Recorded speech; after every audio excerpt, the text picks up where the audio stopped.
Ciao a tutti amici di mattoscacco.com, sono certo che voi siete degli amanti delle aperture. Ditemi che non è così.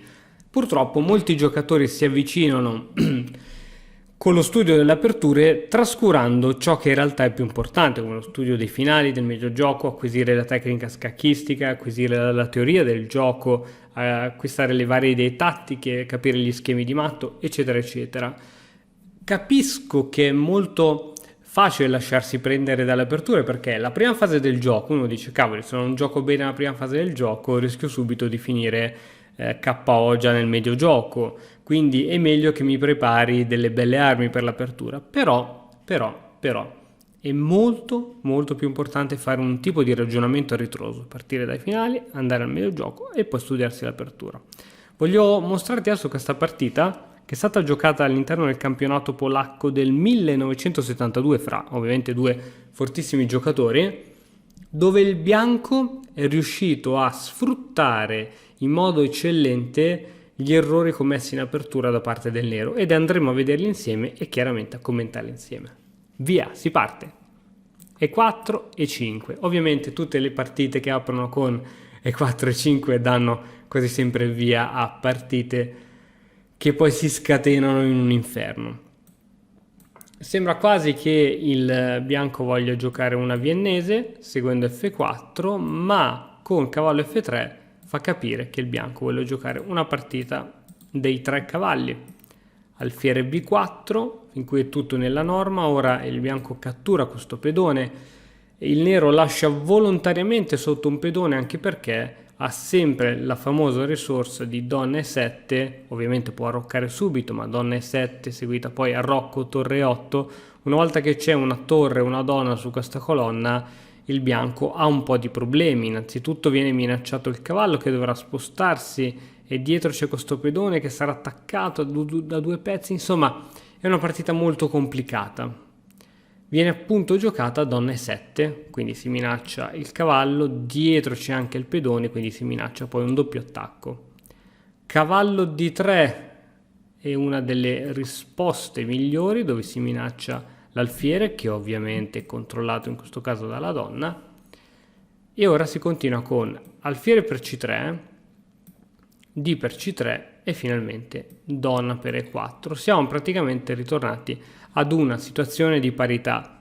Guardiamo un attimino la struttura pedonale. Il bianco ha 3 pedoni ad est, il nero ha 3 pedoni ad est, 4 pedoni ad ovest, 4 pedoni ad ovest. Che cos'ha il bianco? C'ha dei pedoni doppiati che a seconda dei casi possono risultare una debolezza o un punto di forza.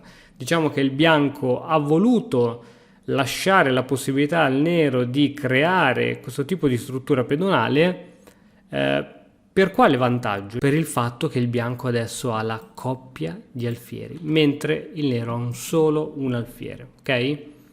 Ad ogni modo è scacco, quindi il bianco deve prendere provvedimenti. Se si vogliono cambiare le donne si gioca donna E2, altrimenti la più tagliente alfiere E2, che lascia volontariamente sotto questo pedone. La mossa ora più sicura sarebbe senza dubbio l'arrocco. Una mossa di questo tipo invece molto più avventurosa. Donna per C2, si minaccia la torre. Ok, il bianco ha conceduto un altro pedone al proprio avversario in cambio di cosa? In cambio di attività. Ora con alfiere F3 l'alfiere prende una bellissima diagonale, minaccia la donna e copre la propria torre, costringendo la donna a prendere una casa a bordo scacchiera, che non è mai il massimo.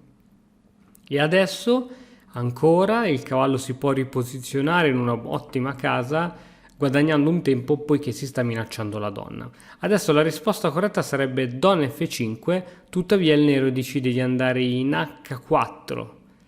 Pessima questa mossa, che dà ancora di più il vantaggio al bianco. Fra poco facciamo qualche considerazione. Donna E2 scacco, non ci sono pezzi per pararsi dallo scacco, è obbligatorio spostare il re in F8. Bene, non serve una scienza a dirlo, ma il bianco in questo caso, pur essendo di un pedone sotto, è in vantaggio. Perché? Perché è molto più attivo. Il nero ha 3 pezzi qui che si devono ancora muovere, questo che probabilmente non si muoverà mai, la donna a bordo scacchiera, mentre il bianco ha tante cose da fare. Per esempio, donna C4. Qual è la minaccia di donna C4? È quella di giocare alla prossima cavallo E6 scacco con, ovviamente, attacco sulla donna sospesa.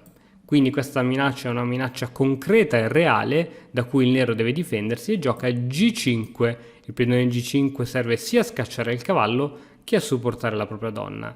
Ovviamente adesso il bianco può giocare sul fatto che questi pezzi non sono ancora sviluppati, dunque donna per C7, intanto il bianco recupera un pedone e attacca l'alfiere in C8.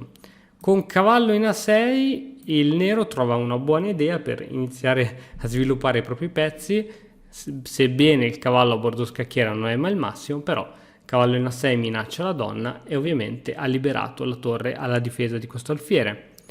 Donna D6 scacco, re in G7.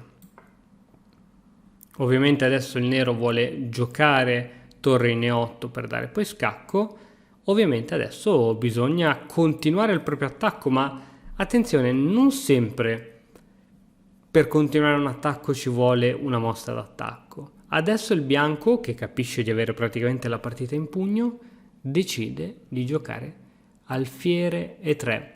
Riesci a capire il senso di questo alfiere 3? Ti lascio 5 secondi per pensarci. Certamente alfiere 3 serve a pararsi, no? Dall'idea di torre in E8 e ovviamente serve certamente a mettere il re al sicuro e sviluppare l'altra torre.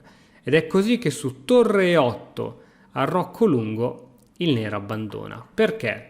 Guardiamo i pezzi del nero. Questo cavallo non può fare nulla, non può andare da nessuna parte, è interessante. Questo alfiere è completamente bloccato, questa torre è completamente bloccata, questo cavallo non può andare da nessuna parte, questa donna all'esterno te la raccomando, il re è tutt'altro che al sicuro qui, dunque il nero, vedendo di non poter far nulla, ed è la cosa più brutta che possa esistere in una partita di scacchi, non posso più fare nulla. Il bianco invece guarda gli alfieri posizionati su ottime diagonali, l'alfiere potrà andare in D4 e aiutare la donna su attacchi su F6, la torre potrà andare in G1 andando così a inchiodare questo pedone, incrementare l'attacco, insomma il bianco ha tantissime possibilità. Come poteva continuare la partita? Supponiamo che il nero avesse catturato questo cavallo, torre in H va in G1 scacco, il re si deve spostare, il re in H8, alfiere D4 come dicevamo, doppio attacco su questo cavallo e su torre 6 per minacciare la donna e difendere il cavallo, semplicemente donna in F8, scacco matto. Il cavallo non può neanche ritornare così per aumentare, diciamo, la propria sofferenza, perché il cavallo è inchiodato. Quindi giusto per riassumere e capire che cosa è successo, dove ha sbagliato il nero? E il nero è stato un po' troppo goloso, chiamiamolo così, ha voluto a tutti i costi catturare questo pedoncino che poi essenzialmente gli ha valso la partita, ma non tanto questa, perché comunque così la partita è ancora giocabile. Il colpo di grazia c'è stato dopo, scusami, qui è stato giocato alfiere F3, il colpo di grazia è stato dopo cavallo F4, la mossa corretta avevamo detto che era donna F5, donna H4. Dunque se l'unico tuo pezzo che stava giocando lo metti in una posizione dove non può fare nulla, perché qui che cosa va a fare? Qui non può proprio andare, qui c'è l'alfiere e su H6 c'è l'attacco a raggi X dell'altro alfiere. Dunque una donna completamente inutilizzata e inutile, ripeto, è l'unico pezzo del nero che giocava. Dopo questa mossa la partita era praticamente già finita. Dunque ricordatevi sempre di sviluppare i propri pezzi, di giocare anche in sicurezza. Ovviamente gli scacchi sono sia un gioco violento, ma la moderna teoria degli scacchi ci offre tutti gli strumenti per capire un pochettino come possiamo uscire indenni dall'apertura. Ovviamente il tipo di apertura o di difesa che andiamo a scegliere condizionerà ovviamente lo stile della partita. Come al solito io spero che anche il video di oggi ci sia piaciuto, ti invito a lasciare un like, un commento e iscriverti al canale se ancora non l'hai fatto. Noi ci vediamo domani con un altro nuovo video. Ciao! E ora per continuare che cosa posso fare? Beh, innanzitutto ti consiglio di iscriverti al nostro canale in modo tale da non perderti le nuove video lezioni. e poi puoi vedere il video che è stato più cliccato in questa settimana. Ci vediamo, ciao!